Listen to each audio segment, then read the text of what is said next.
Good morning, everybody, and thank you for tuning in from all around the world to join me and our panel of speakers for a celebration of International Youth Day. So happy International Youth Day to you all. I'm Geoffrey Okamoto, the first Deputy Managing Director here at the International Monetary Fund, and I am very pleased to serve as the moderator for today's event.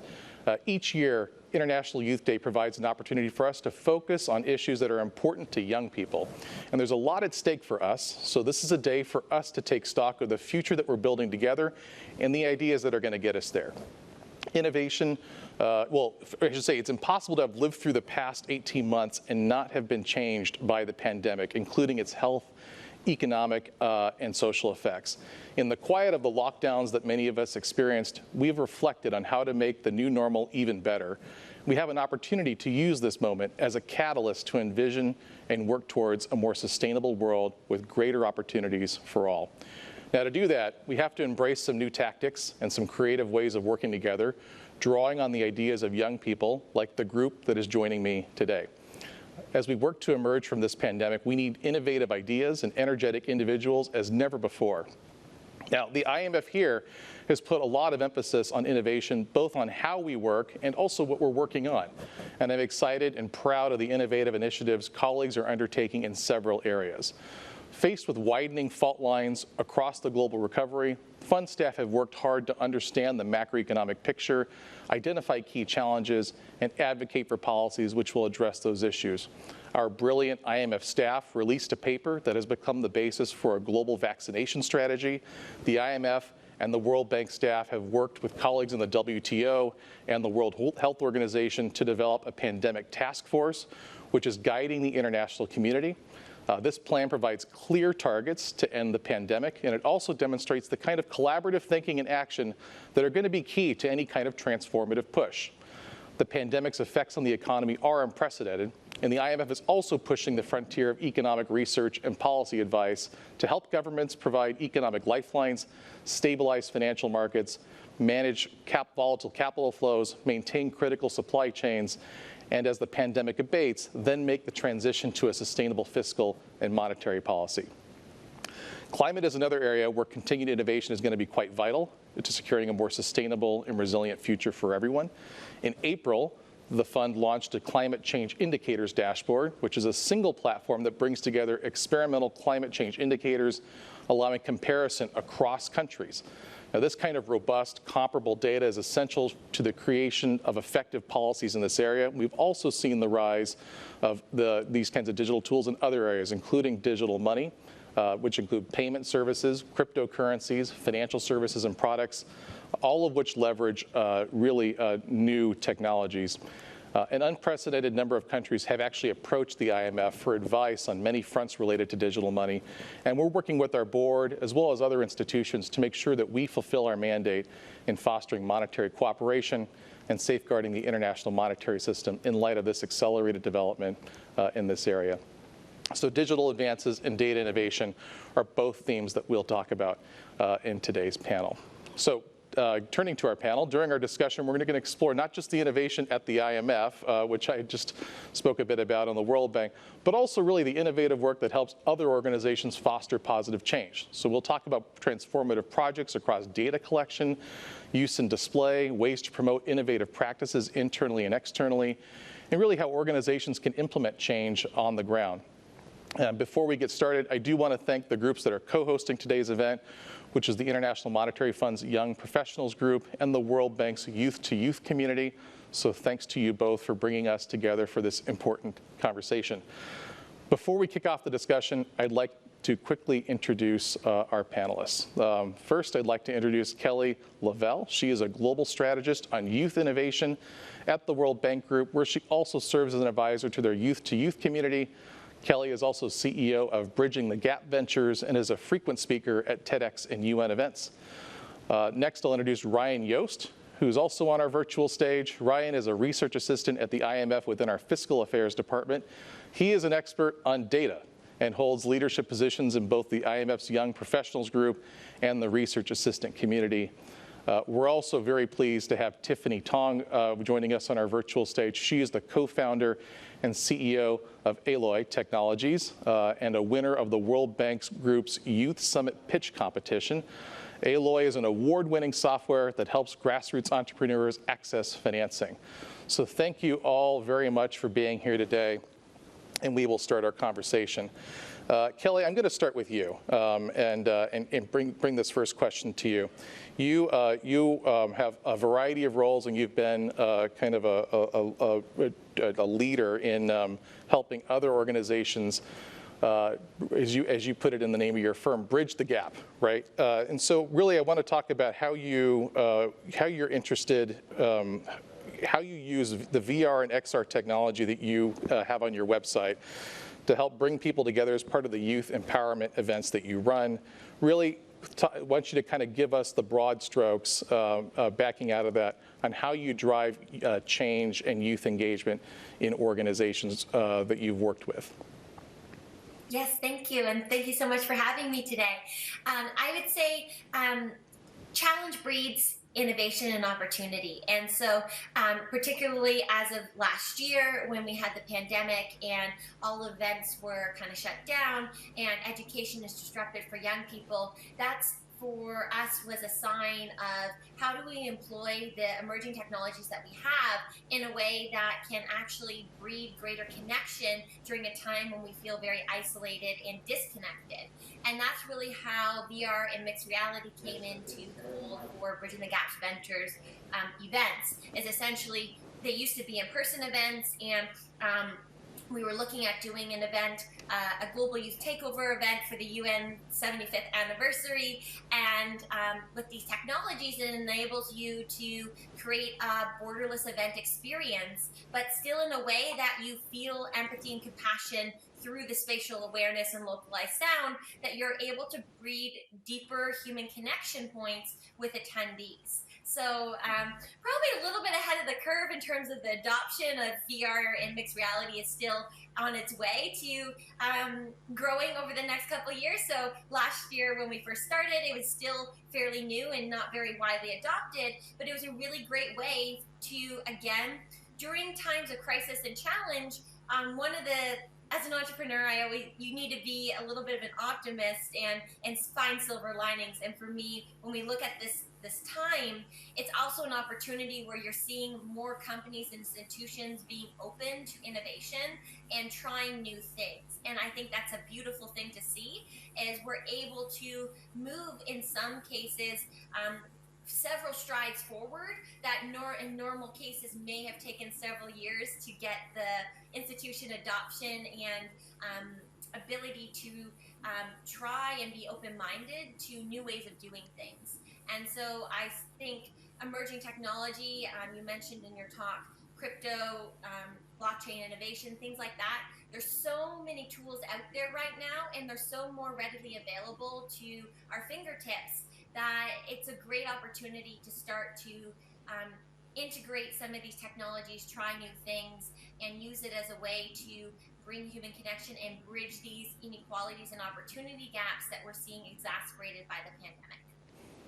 I think you're right. If you think about it, right, I mean, FaceTime, WebEx, Microsoft Teams, these are all things that existed pre-pandemic, and arguably young people, right, were utilizing these technologies more than some of their older colleagues for years, right? But it was the shift to the pandemic that really positioned young people, I think, to be in a position to adopt these and integrate them into their social and work lives easier. And I think you bring up a point on really thinking about how we do things, right? And I think that's a perfect transition, because I want to bring in Ryan, and you know, when I introduced Ryan at the outset, I said he was an expert on data. Now, data has always been something that we at the IMF have focused on, but I really want, Ryan, you to talk about what we've done to kind of push the boundaries right here at the IMF, and what your role has been on new ways of using data, new ways of leveraging data into policy advice,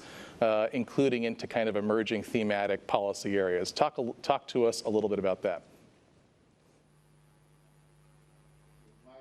We'll check your, classic pandemic era, but check your mute button. So, no problem.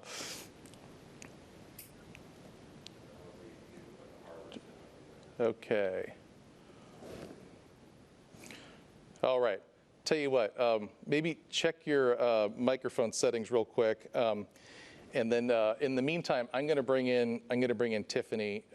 And Tiffany, when I looked at your website, I was very impressed with the firm you've built and the background you have, talking about the last mile of finance. And I want you to talk about kind of the business venture that you're in. And why you as a young person, and really the team you've hired, because I've looked at the team on your website, they all either have great skincare regimens or are quite young themselves, why they are well suited to kind of to address this need in the world. Absolutely. Thank you so much. So our company, Alloy Technologies, is focused on bringing financial inclusion to especially the informal sector micro-entrepreneurs and especially women. So our team is very young. We're 90% youth, and we're also majority women, especially in leadership. So we're very proud of that fact, and my team here right now. So I think we are really positioned to build this because we are also a part of the group that is often mistrusted, just like the informal sector micro-entrepreneurs we work with. And we find that some of the biggest gaps that they face and we face is a trust gap, actually. So we often talk about a poverty cycle, but we actually think there's even a different cycle, and that is a mistrust cycle, especially in the informal sector. And that means that people who might not have identity documents, or they might not have formal education backgrounds, or literacy, high enough literacy rates, or formal employment records, or income records, or even ownership of assets that can be used for loan as collateral, they often have really a lot of trouble accessing financing. And over 1 billion people in the world are financially excluded, and amongst that there is over 200 million micro-entrepreneurs in that space also being financially excluded. So that's the space that we work towards. Traditional financing requirements, as I mentioned, requires a lot of these privileges, right? Whether you own a house or you own a land, or you have a paper trail to prove that you are a legitimate entrepreneur or even a legitimate person starting from your birth. So a lot of people don't have that.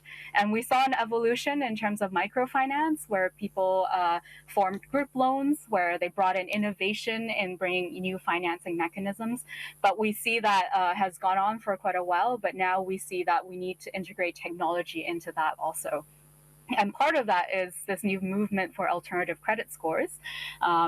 Although it means that you're using alternative types of data, like mobile data, to create credit scores for people so that they can access finance. But even then, that relies a lot on privileges, like having a smartphone, like having access to mobile internet and educational backgrounds and literacy. So that's why we formed Alloy, which is we're using the simplest phones that you can find with just SMS.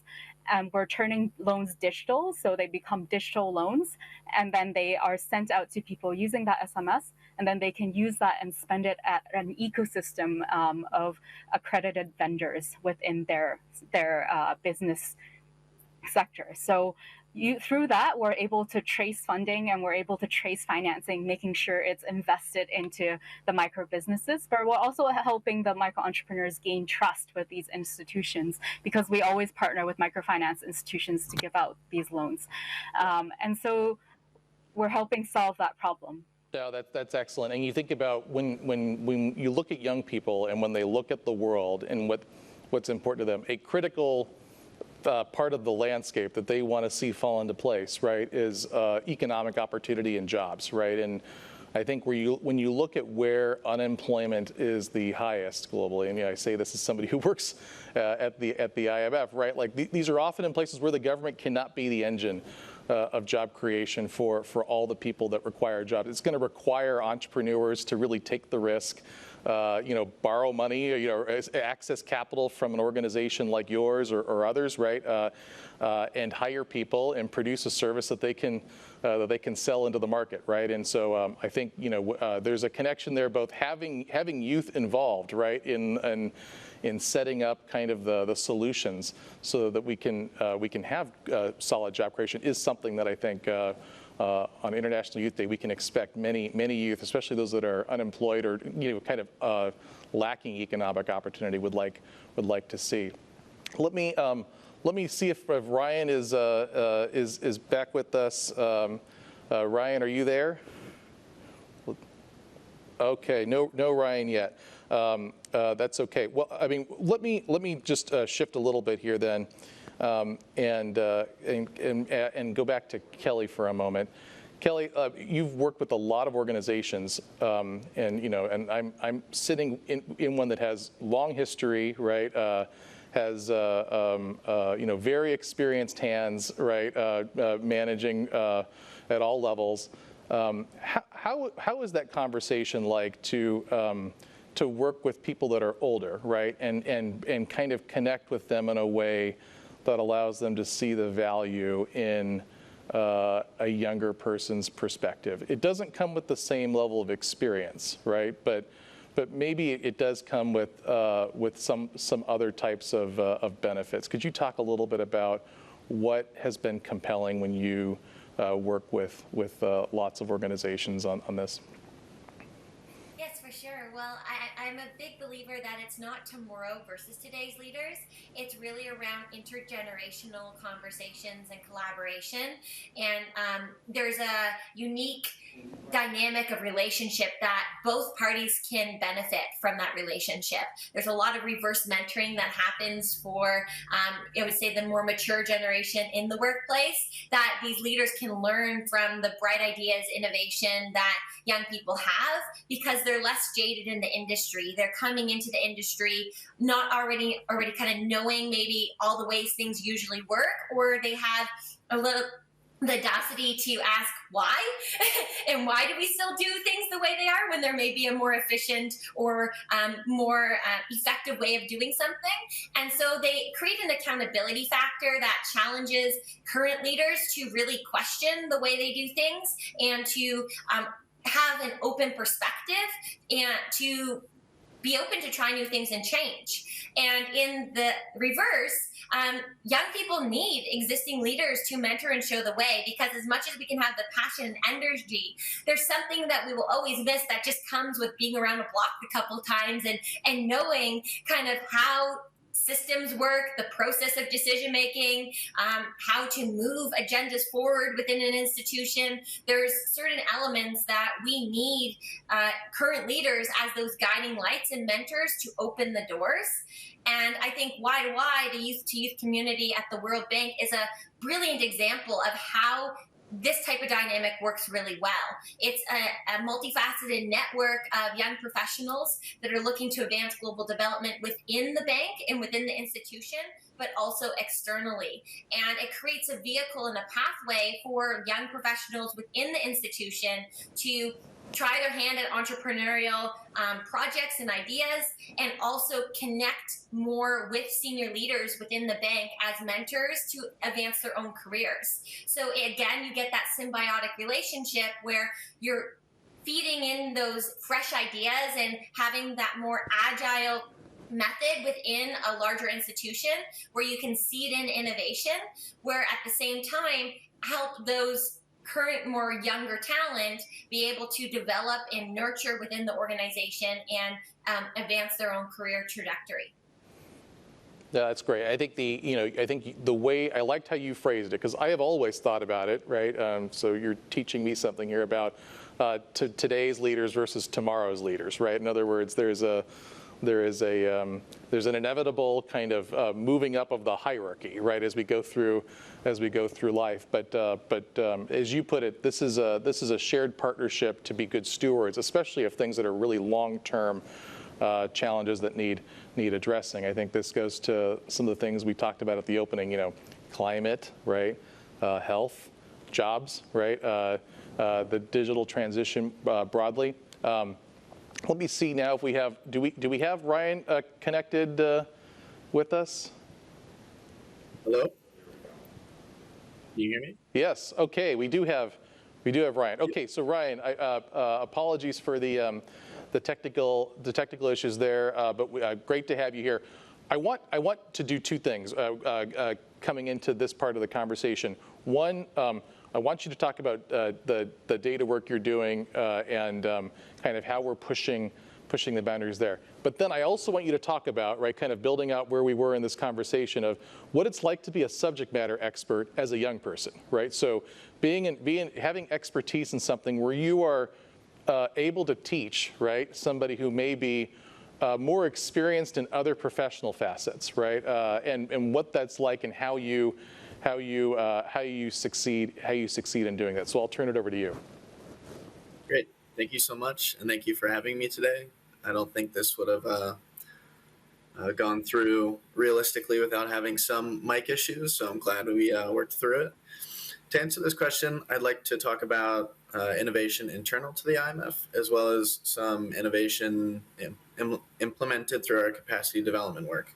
So as a research assistant, I support the Fiscal Affairs Revenue Administration Division's capacity development work by providing analytical support.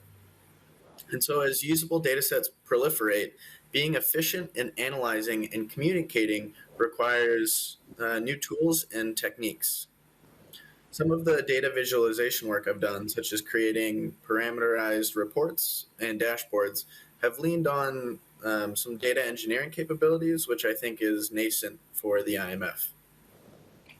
Furthermore, some of the analysis I've done has explored utilizing spatial characteristics of data sets, and this allows the data to tell us informative aspects about itself, which, when you think about it, when working with anyone or anything, it's just being a good conversationalist.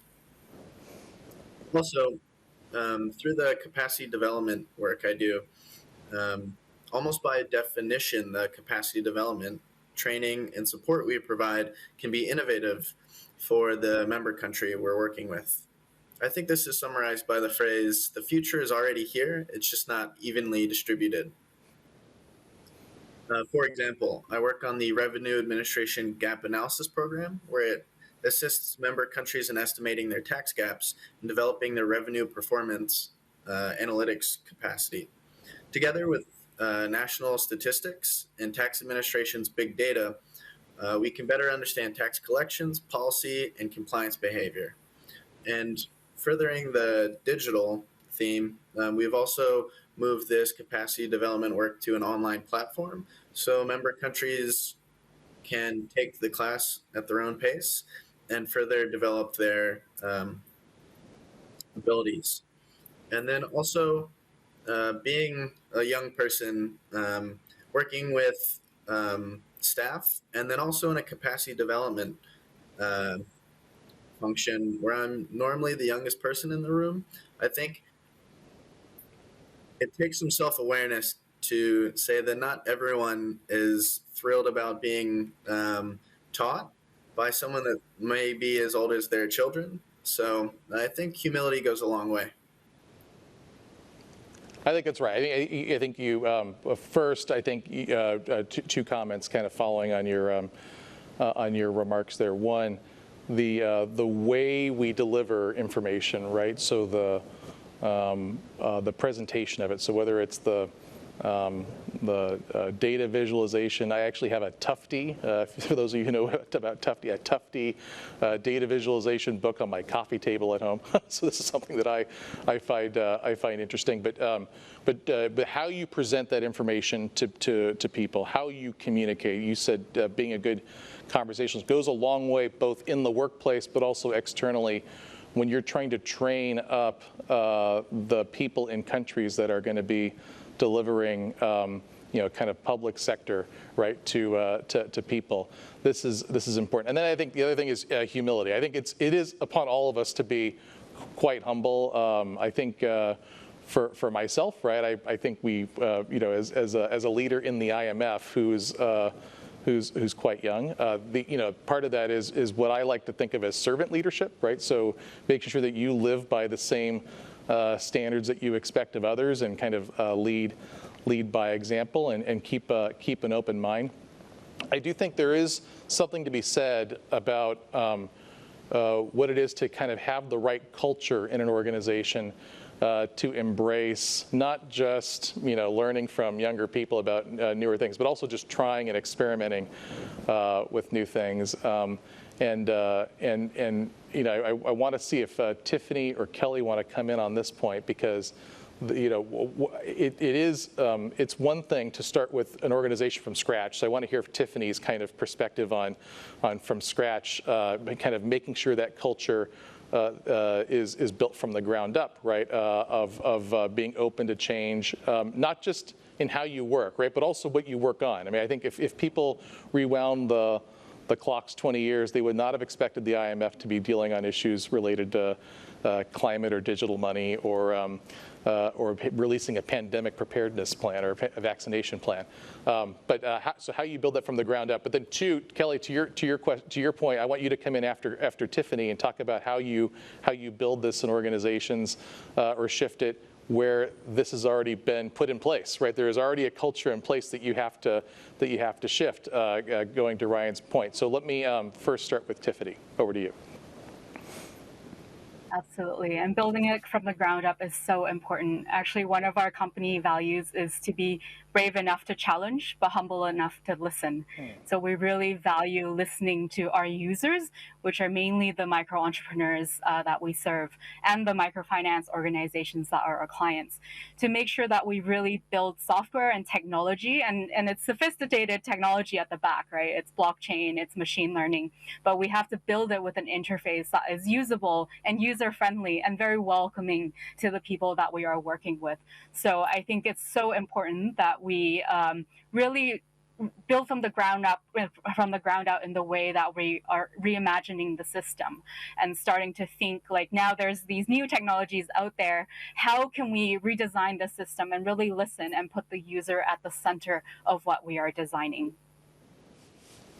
That's great. I like that. Brave enough to challenge, humble enough to listen. Is that what I heard? Absolutely. Okay, so I like that. Maybe that'll be our mantra for my day today. But Kelly, come on in and tell us a little bit about how you shift culture in this vein, right? In a large organization where this has been the practice for many years, right? How do you, because I think I'll give you my challenge, right? As somebody who's a manager in this organization, the things that we need to work on, right, are going to require talents that we don't have necessarily innately in the organization today, right? Acquiring people, for example, talent in digital money is going to be a younger person, more than likely, right?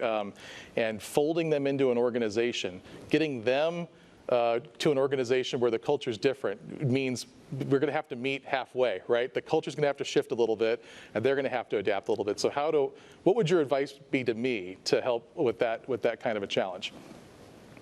Yes, I would say it's twofold. The first is we need to create an environment for open dialogue and spaces for collaboration and learning, so pathways. So particularly in long-standing organizations, leadership is usually inaccessible. So we need to be more conscious and intentional of creating opportunities for talent to be able to interact, to learn from those leaders, and for those leaders to be able to speak with some of the more entry-level talent or junior roles. And YDY is an example of that, where it creates a pathway and a vehicle for young professionals to interact with senior leaders.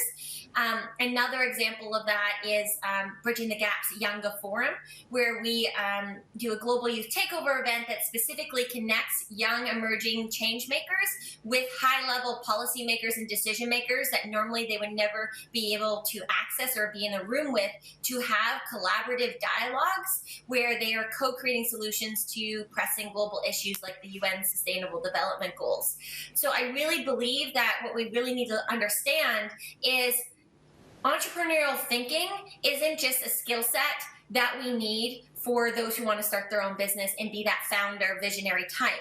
Entrepreneurial thinking is something that we need for a lifelong learning generation, because entrepreneurship within large institutions and organizations is essential to keep the organization agile and basically withstand and be future proof.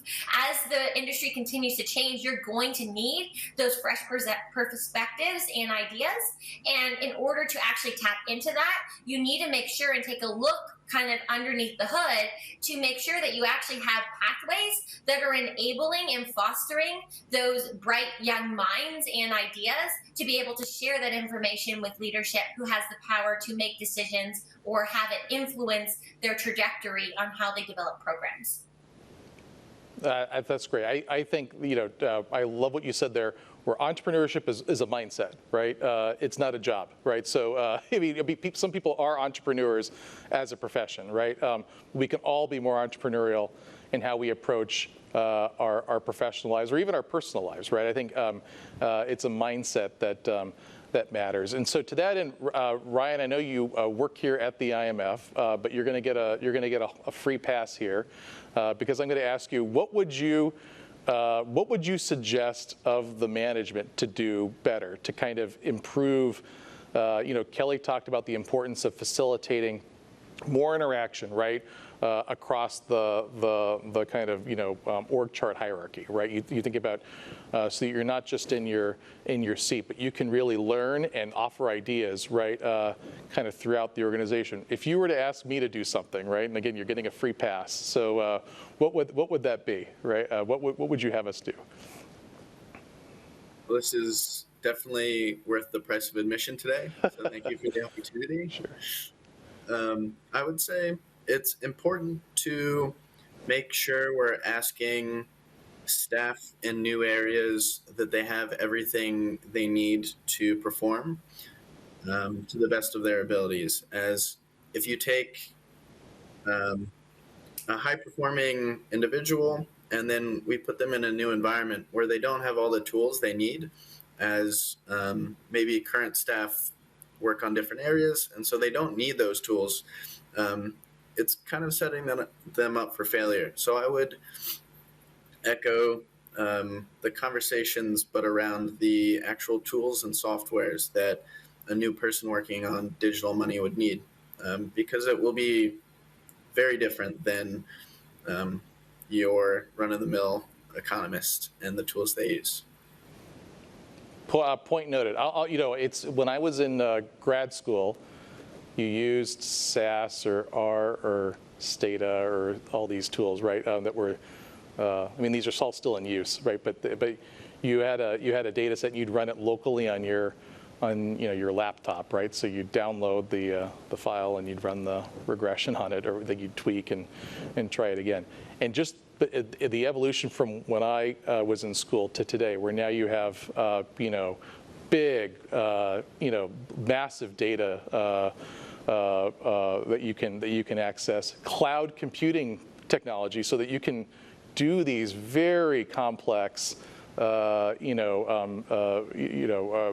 simulations and calculations for pennies, right? Because you're renting cloud computing time. Really has transformed not just the tool, but also what you can work on and how you work. And so maybe in the kind of third segment here, everybody can take off kind of their hat of where they come from.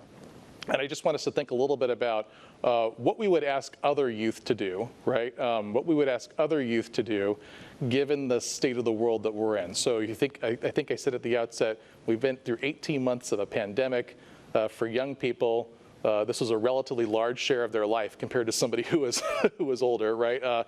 So to give up 18 months in lockdown is a price that everybody paid, but it was, I think, a price pretty heavily paid by young people, especially those that were early in their career, that were early in their development of social networks with other people, or trying to start a family, right? You think about all these things that were impacted by this for young people. And then you kind of see the state of the world that you had before, right, which was, one that was still grappling with answers on climate change, trying to figure out how to bridge a digital divide and bring more people into a digital economy. We think about now of the risk of future pandemics, right, and what it means for health infrastructure and health preparedness. So these are things, in addition to jobs and economic growth, right, which is necessary to kind of power the resources to make progress on all of that. So young people are going to be living with this world, right, for decades and decades and decades, right? And if you think about some of these things are going to take many decades to fully solve. So what advice would each of you give to other young people today on how to either play their part or get involved or really try to inspire them to make progress? I mean, this is International Youth Day. We want, I think, Kelly, you said you're an eternal optimist. You like being optimistic. Maybe I'll start with you. What's the optimistic kind of view on how we get people, more people involved? We are going to need energetic people to do all this, right? It can't just be the four of us here. So, for sure. Of course. So what I'll say is, as an entrepreneur, it's good to be optimistic, but also with discernment. So I will just say we don't want to be an idealistic optimist, but we want to also be very real in terms of what's happening. But with that being said, to add a flavor back into it, I would say one of my favorite quotes that a mentor told me recently is the difference between an adventure and an ordeal is attitude. And I really want to emphasize this, that it's really around, when we're talking about even a mature leadership versus young leadership, really what we're looking at, it's not, again, about generations. It's really what the essence is of what young people bring is around an open mindset, an eagerness to learn, and an ability to, willingness to try new things and think differently. This is something that anyone of any age can adapt. And so I really want to preface that what we're really trying to do is foster a culture that is open to change and innovation.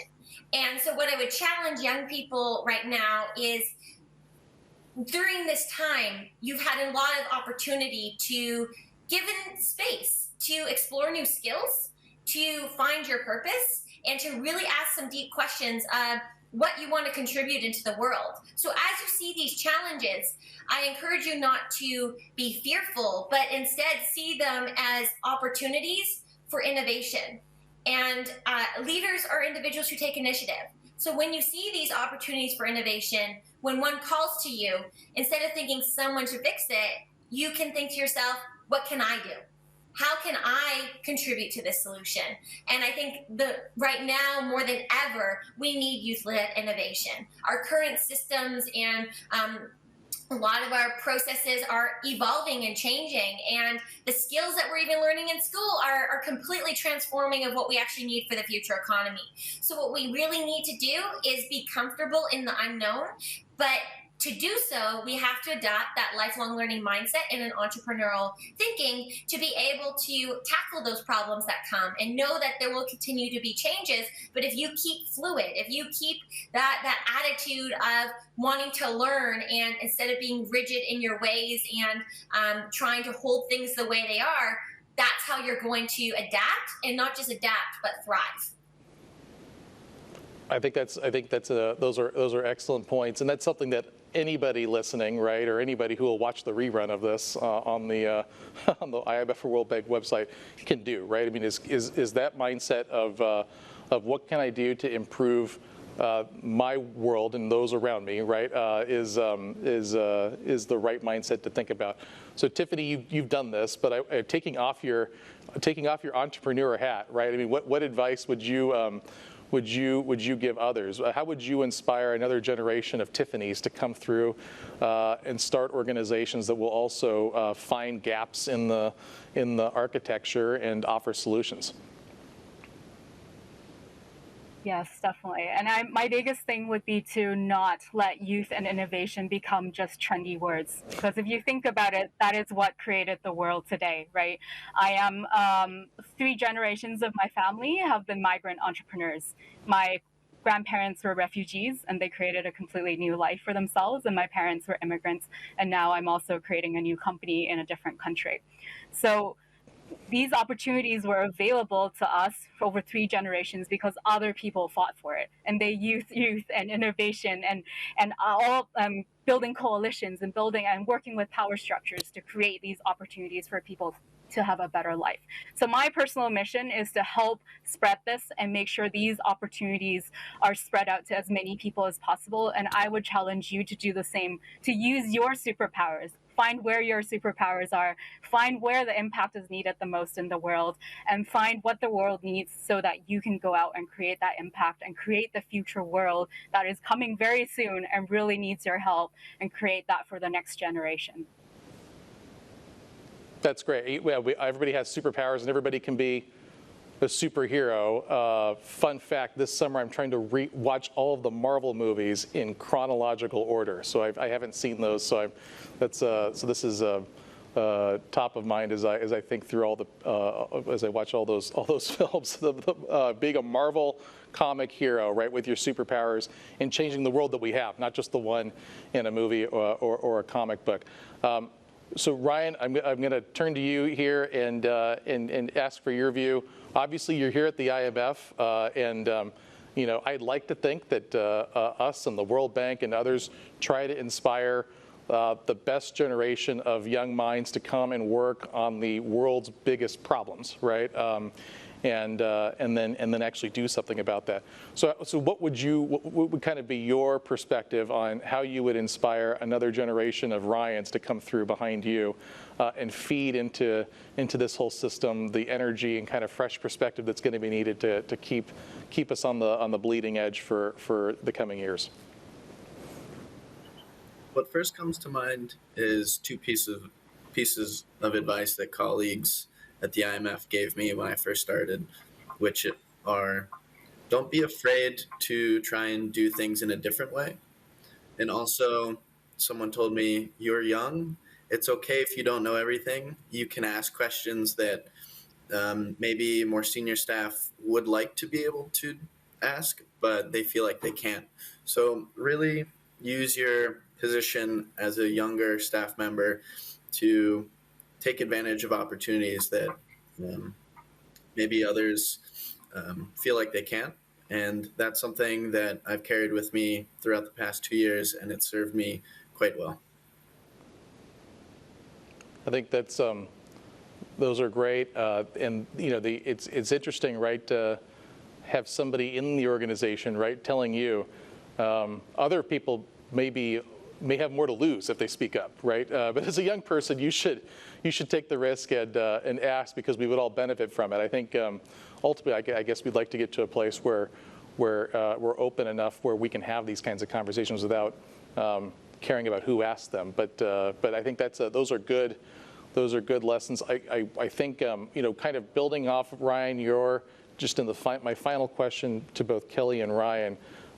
Is one related to kind of the kind of structure or organizations that we have set up within the IMF and the World Bank for young professionals, right? For young people to have kind of some kind of structure of programming around what it is they do. They, you know, those two groups are sponsoring, helping to sponsor this panel today.